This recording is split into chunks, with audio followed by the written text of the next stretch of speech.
A cowboy protected a towering Apache woman. Next day, her tribe surrounded his ranch. The tracks didn't belong to any horse Silas had seen before. They were too deep, too deliberate, leading straight toward the canyon, where no one should be traveling, alone. But what he found there made even less sense than the tracks themselves.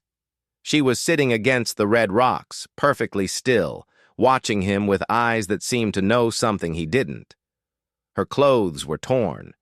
Blood dried on her arm, but she wore silver jewelry that caught the light like it was meant for ceremony, not travel. An Apache woman, tall enough to look most men in the eye. But she wasn't running from him. She wasn't even afraid. When their eyes met, she spoke a single word in her language, then switched to English as if she'd been expecting him all along. You came, but that was impossible. Silas had never seen her before, never been to this canyon, never followed those strange tracks until today. How could she have been waiting for him, and why was she dressed like someone important, sitting, alone and injured in the middle of nowhere, speaking as if they'd planned to meet? The strangest part wasn't her calm demeanor, or the expensive silver she wore. It was the sound echoing from deeper in the canyon, voices calling in Apache, getting closer. But she showed no relief at hearing them. Instead, her hand moved to something, hidden in her clothing, and her eyes never left his face. "They're looking for me," she said quietly, but not to help. The tracks didn't belong to any horse Silas had seen before. They were too deep, too deliberate, leading straight toward the canyon, where no one should be traveling alone. But what he found there made even less sense than the tracks themselves. She was sitting against the red rocks, perfectly still, watching him with eyes that seemed to know something he didn't. Her clothes were torn. Blood dried on her arm, but she wore silver jewelry that caught the light like it was meant for ceremony, not travel. An Apache woman, tall enough to look most men in the eye. But she wasn't running from him. She wasn't even afraid. When their eyes met, she spoke a single word in her language, then switched to English as if she'd been expecting him all along. You came, but that was impossible. Silas had never seen her before, never been to this canyon, never followed those strange tracks until today. How could she have been waiting for him, and why was she dressed like someone important, sitting alone and injured, in the middle of nowhere, speaking as if they'd planned to meet? The strangest part wasn't her calm demeanor or the expensive silver she wore. It was the sound echoing from deeper in the canyon, voices calling in Apache, getting closer.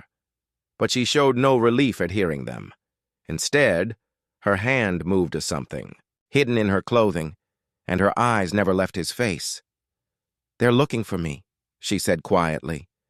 But not to help. Silas heard the voices growing louder, more urgent.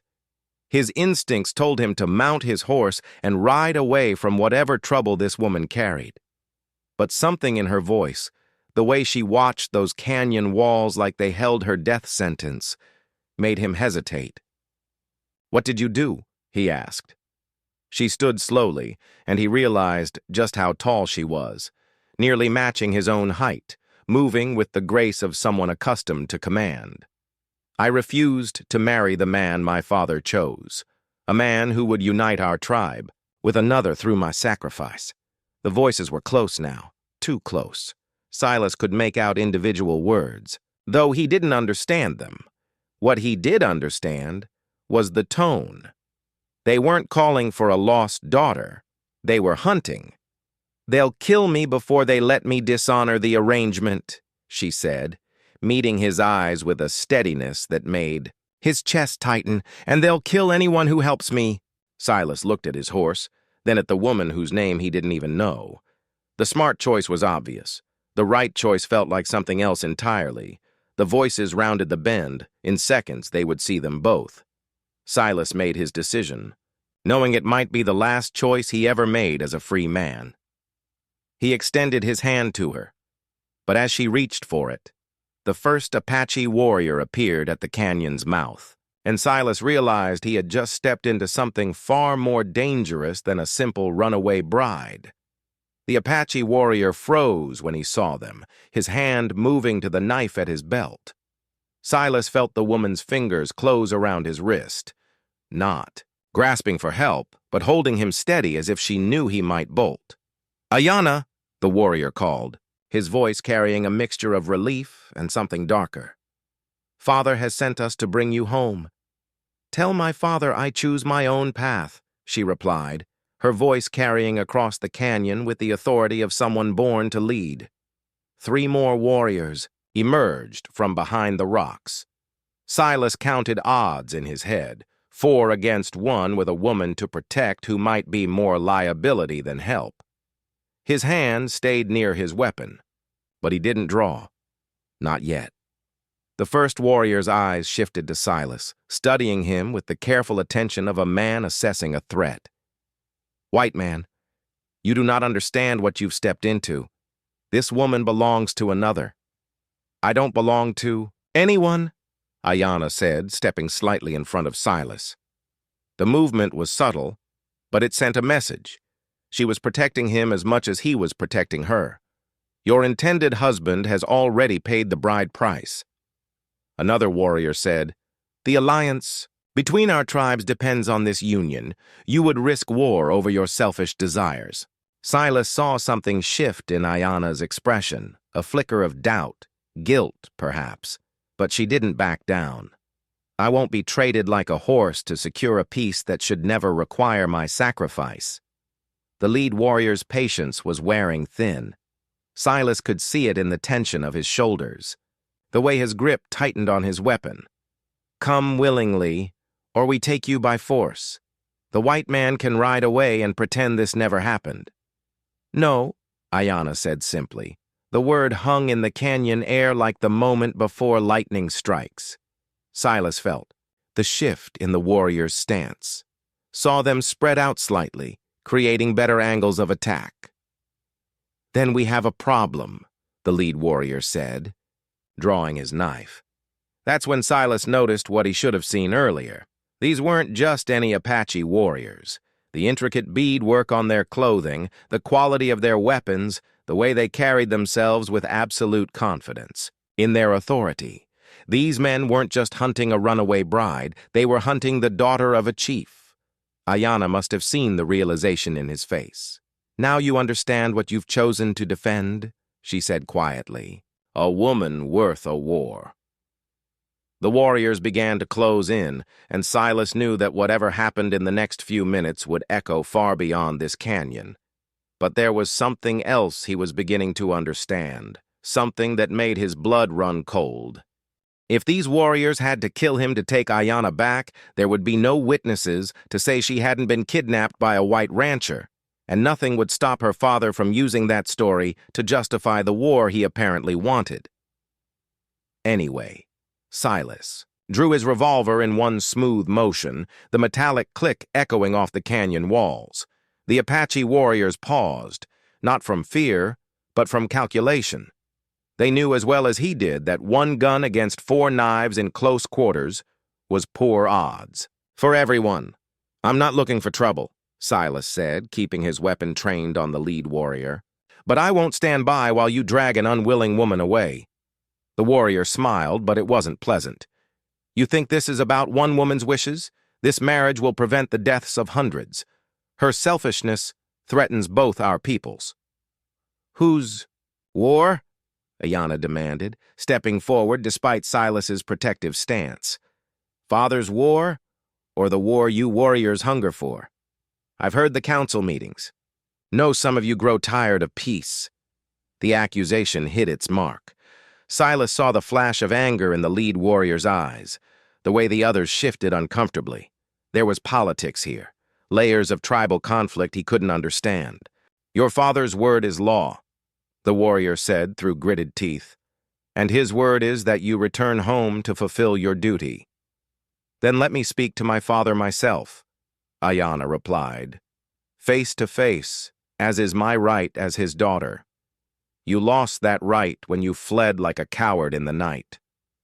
Silas caught the subtle insult, saw how it stiffened Ayana's spine. These weren't just warriors retrieving a runaway bride, they were men who disapproved of her, possibly even hated her for disrupting their plans. She goes nowhere against her will, Silas said firmly. The lead warrior's attention snapped back to him. You would die for a woman you met moments ago, a woman whose very existence threatens your people's safety. What do you mean? When we return without her, we must report what we found, a white rancher who kidnapped the chief's daughter. How long do you think your ranch will stand once that story reaches our people? The words hit Silas like cold water. He was being maneuvered into an impossible position. Help Ayanna escape and become the spark that ignites a war. Let them take her, and watch an innocent woman be forced into marriage with a man she despised. There's another way? Ayanna said quietly. Tell my father you couldn't find me. Tell him I disappeared without a trace. We cannot lie to our chief, one of the other warriors said, speaking for the first time. Even if your truth starts a war that will kill your brothers? She asked. The warriors exchanged glances. Silas could see the conflict in their faces. Duty warring with doubt, honor wrestling with practicality. That's when the sound of approaching horses reached them from the canyon's entrance.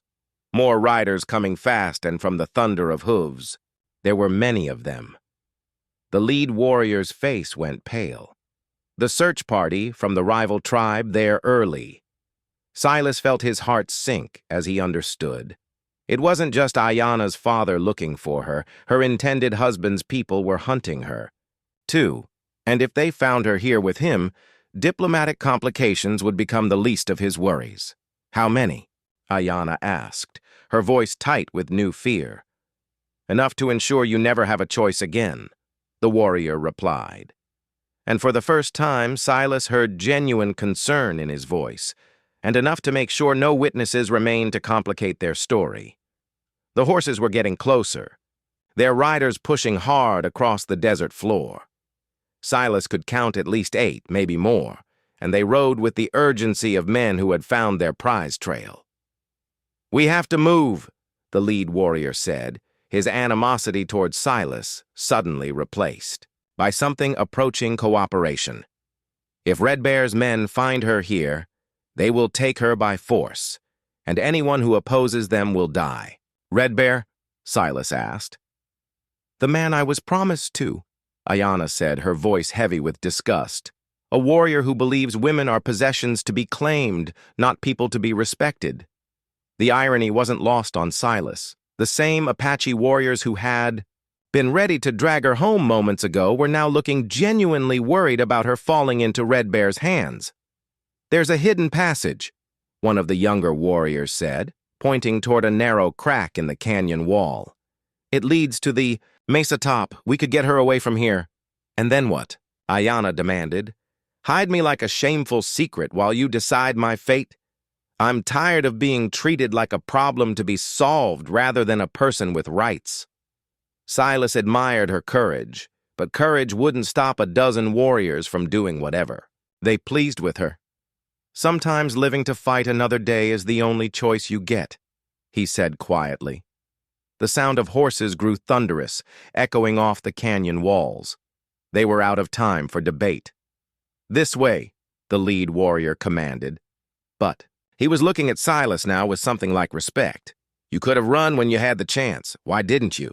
Same reason you're helping her now instead of handing her over to Red Bear, Silas replied, following Ayanna toward the narrow passage. Some things are more important than the easy path. They squeezed through the crack in single file, Ayanna leading, Silas behind her, the Apache warriors bringing up the rear.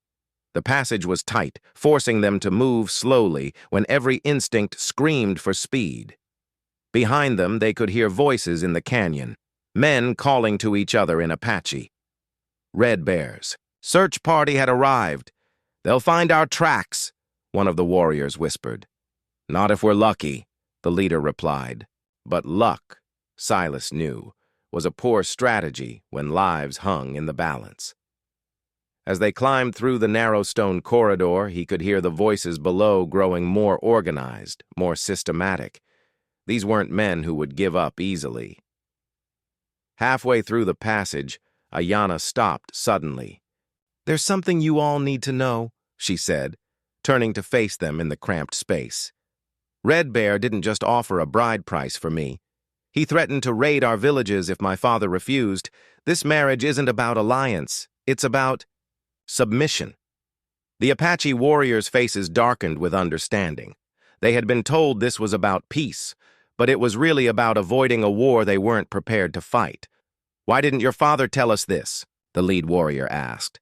"Because he knows you would rather die fighting than live as subjects," Ayana replied. "And he's trying to protect you from making that choice." Silas felt the final piece of the puzzle click into place. This wasn't just about one woman's freedom. It was about the survival of her entire people. And now, whether he liked it or not, his ranch stood directly in the path of forces much larger than himself. From below came the sound of discovery, shouts, the scrape of metal against stone. Red Bear's men had found the passage. The shouts from below echoed through the stone passage. As Red Bear's warriors discovered their escape route, Silas pressed against the narrow walls, feeling the rough stones scrape his shoulders as they climbed higher into the mesa's heart. "They're coming up fast," one of Ayana's tribal warriors whispered, looking back down the passage with growing alarm. Ayana moved with surprising speed through the tight space, her tall frame navigating the corridor like she had traveled it before. "There's an exit ahead, but it opens onto the mesa top. Completely exposed ground." "Better than being trapped in here like animals," Silas muttered, hearing the voices growing closer behind them. They emerged onto the flat mesa surface just as the sun reached its peak, providing no shadows to hide their movement. The vast desert stretched in all directions, beautiful and merciless. Silas's ranch lay visible in the distance, a small collection of buildings that suddenly seemed impossibly far away. There, the lead warrior pointed toward a cluster of rocks near the mesa's edge. "We can defend that position." "Defend against how many?" Silas asked, counting the dust clouds rising from multiple directions across the desert floor. Red Bear hadn't just brought a search party. He had brought an army. Ayana studied the approaching riders with the calm assessment of someone trained in warfare. At least 20 warriors. "My father taught me to count enemy forces by their dust signatures." "Your father trained you for war?" Silas asked, beginning to understand why she moved with such confidence. "He trained all his children equally, regardless of their gender. Another reason Red Bear wants to control me. A warrior woman threatens his vision of how tribes should be ruled." The first of Red Bear's men emerged from the passage behind them, forcing the group to sprint toward the rocky outcropping. Silas felt exposed, vulnerable, running across open ground, while enemies closed in from multiple directions. They reached the rocks just as arrows began whistling past their heads. Not aimed. To kill, Silas realized. But to corner and capture, Red Bear wanted Ayana alive, but everyone else was expendable. "We can hold them for a while," the Apache warrior said, checking his weapons. "But not forever." Ayana crouched beside Silas behind a boulder, close enough that he could smell the sage smoke in her hair, see the determined set of her jaw. "This is my fault," she said. "You should never have been involved in tribal politics." "Maybe not," Silas replied, reloading his revolver. "But I'm involved now." She looked at him with something that might have been gratitude, or possibly something deeper. "When this ends badly, know that I appreciate what you tried to do. It's not ending badly if I have anything to say about it." But even as he spoke, Silas could see more warriors surrounding their position. Red Bear was taking no chances. He was deploying enough force to crush any resistance completely. From their rocky fortress, they watched Red Bear himself ride into view, a massive man whose very presence seemed to command the desert around him. Even at a distance, Silas could feel the weight of his authority, the casual certainty of someone accustomed to taking whatever he wanted. Red Bear raised his hand and his warriors stopped advancing. Then he did something that chilled Silas to his core. He smiled and began riding slowly toward their position, alone and completely unafraid. "He's coming to negotiate," Ayanna said, but her voice carried no relief. "That means he's confident he already holds all the advantages." Silas watched the approaching figure and realized she was right. Men like Red Bear didn't negotiate from weakness. They negotiated when they wanted to enjoy their victory before claiming it. Red Bear dismounted 50 yards from their position, close enough to speak but far enough to avoid any desperate attack. He was even larger than he had appeared on horseback, with scars across his arms that spoke of countless battles won. When he smiled, it was the expression of a predator who had cornered his prey. "Ayanna, daughter of Chief Standing Wolf," he called out, his voice carrying easily across the mesa. "You have led us on quite a chase." "I owe you nothing, Red Bear," she replied, standing despite the Apache warrior's attempts to pull her down behind cover. "Not my presence, not my respect, and certainly not my obedience." Red Bear's laugh was deep and genuinely amused, still defiant. "I admire that spirit. It will make our marriage more interesting." Silas felt Ayanna tense beside him. He could see her fighting every instinct to respond with the fury that Red Bear was deliberately provoking. "But first," Red Bear continued, his tone shifting to something darker, "we must address the insult you have given me by running to a white man for protection. Did you think I would not learn of this?" "She didn't run to me," Silas called out. "I found her injured and offered help. Nothing more." Red Bear's attention fixed on him with uncomfortable intensity. "Ah," the rescuer speaks. "Tell me, White Rancher, do you know what happens to men who interfere with Apache business? I imagine you're about to tell me. Your ranch sits on good land, water, grass for cattle, defensible positions. My warriors have been watching it for months, waiting for the right reason to claim it." Red Bear's smile widened. "You've just given me that reason." Silas felt the trap closing around him. This had never been about just retrieving Ayanna.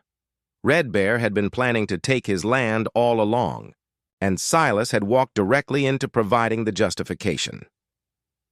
"You see," Red Bear continued, addressing both Silas and Ayanna, "now, when I returned to tell Chief Standing Wolf that his daughter was being held captive by a white rancher, he will have no choice but to demand justice.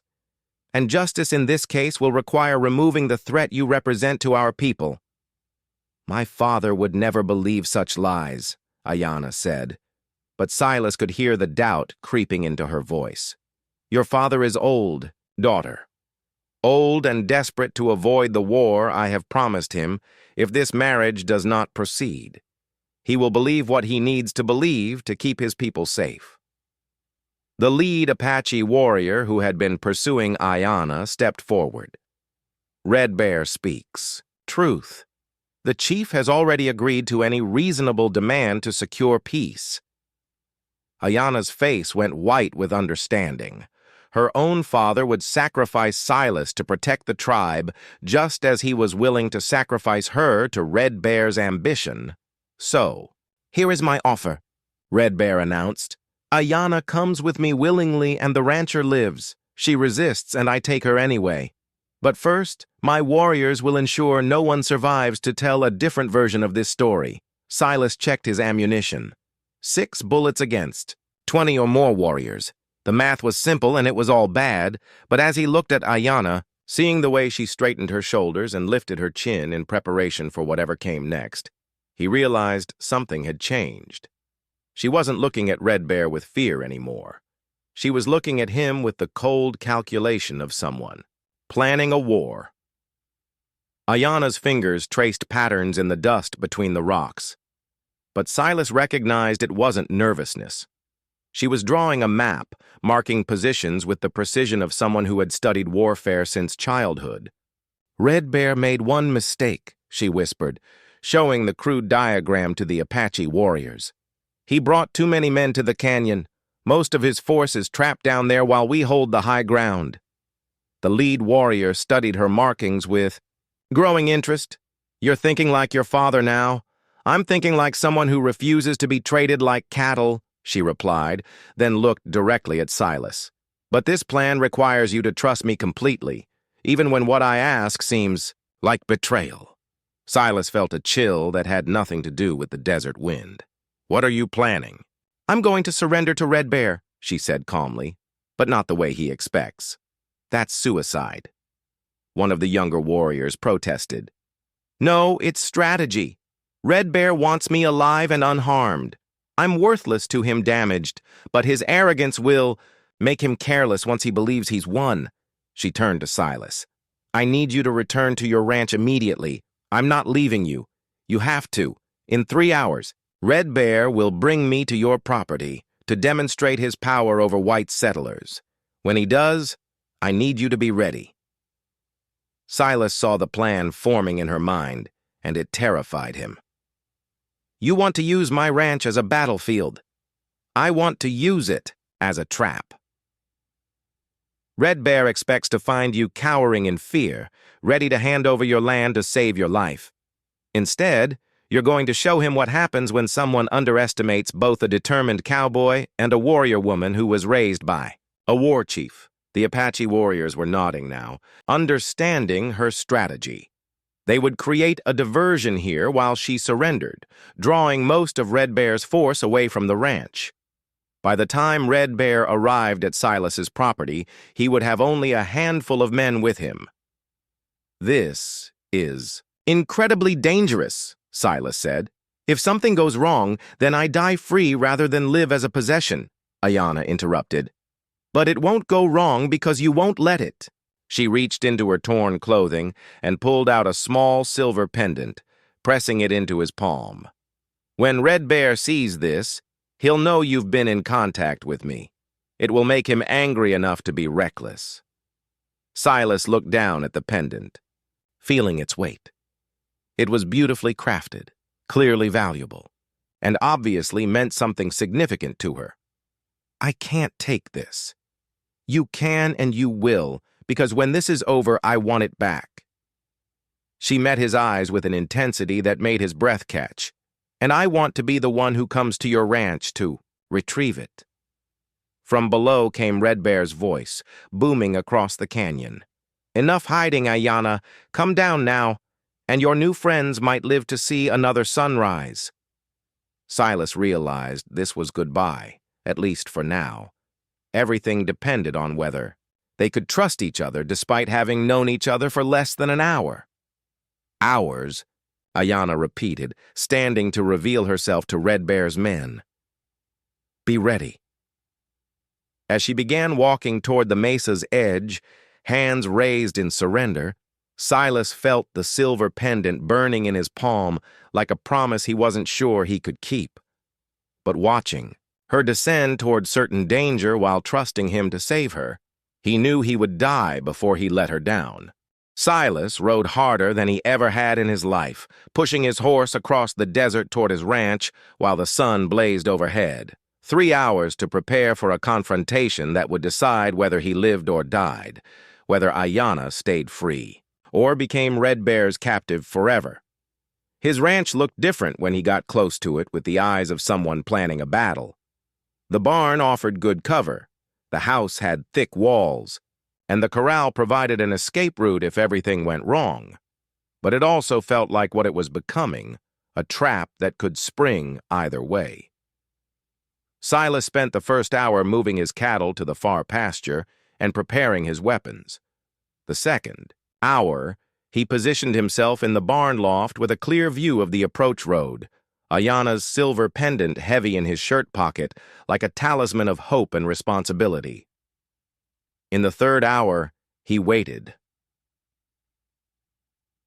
Red Bear arrived exactly when Ayanna had predicted, riding up to the ranch with only 5 warriors and Ayanna herself. Her hands bound, but her head held high. The rest of his force was presumably still searching the canyons for the Apache warriors who had helped her escape. "Rancher," Red Bear called out, dismounting with theatrical confidence. "I believe you have something that belongs to me." Silas emerged from the barn, the silver pendant clearly visible in his hand. The effect was immediate. Red Bear's face darkened with rage. "So, you did steal her?" Red Bear snarled. "You took my promised wife and her family jewelry." "She gave it to me freely," Silas replied, watching as Ayanna caught his eye and gave an almost imperceptible nod, just like she chose freely to ask for my protection. Red Bear's hand moved to his. "Weapon, then you will die for your theft." That's when Ayanna made her move. The ropes around her wrist fell away. She had been working them loose during the entire ride. In one fluid motion, she grabbed a knife from the nearest warrior's belt and pressed it to Red Bear's throat before anyone could react. "The only theft here," she said calmly, "is your attempt to steal my life and my father's leadership." Red Bear's warriors raised their weapons, but they hesitated. Killing their leader's intended bride to save him was a political disaster they couldn't afford. "You would murder me in cold blood?" Red Bear asked, though Silas could see sweat beading on his forehead despite his calm tone. "I would end a threat to my people's freedom," Ayanna replied. "But I'm offering you a better choice. Leave our lands. Cancel your demands. Find another tribe to intimidate. And if I refuse," Ayanna smiled. And it was as dangerous as any weapon Silas had ever seen. "Then everyone will learn how Red Bear, the mighty warrior, was defeated by a woman he thought was helpless." Red Bear's pride warred with his survival instincts. Around them, his warriors waited for orders that would never come. Finally, slowly, he nodded. "This isn't over," he said as Ayanna released him. "Yes, it is," she replied with absolute finality. As Red Bear and his men rode away, Silas approached Ayanna, holding out her silver pendant. She took it, but her fingers lingered on his hand for a moment longer than necessary. "Thank you for trusting me," she said. "Thank you for being worth the trust," he replied. She mounted Red Bear's abandoned horse, preparing to return to her father with news of her victory. But before leaving, she looked back at Silas with something like promise in her eyes. "This pendant belongs to the woman who chooses her own path," she said. "When I'm ready to choose again, I know where to find a man brave enough to stand with me." As she rode toward the setting sun, Silas realized that protecting her had cost him his isolation, but it had given him something far more valuable: the certainty that some people were worth any risk. If you enjoyed this story, click the video on your screen now to watch another unforgettable Western tale where honor and courage collide in ways you never expected. Don't forget to subscribe and consider a super chat to help us keep bringing you these stories. Your support means everything to us.